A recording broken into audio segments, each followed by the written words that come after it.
All right, so I'm just sitting here reading Proverbs, and I happen to this one verse, this one chapter really stuck out to me. It's Proverbs chapter 5, and it's warning us about adultery, the adulterous woman, right?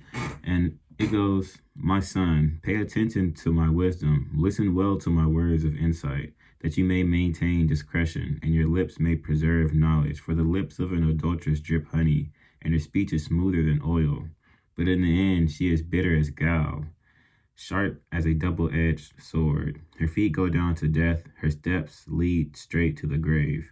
She gives no thought to the way of life. Her paths are crooked, but she knows it not. Now then, my sons, listen to me. Do not turn aside from what I say. Keep to a path far from her. Do not go near the door of her house, lest you give her your best strength to others, and your years to one who is cruel. Lest strangers feast on your wealth, and your toil enrich another man's house.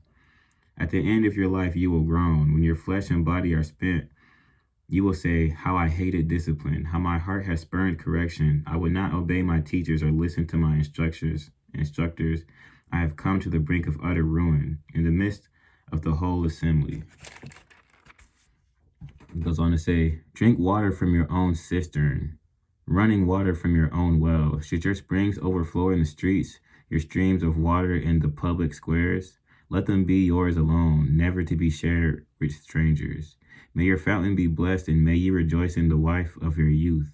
A loving doe, a graceful deer, may her breast satisfy you always. May you ever be captivated by her love. Why be captivated, my son, by an adulteress? Why embrace the bosom of another man's wife?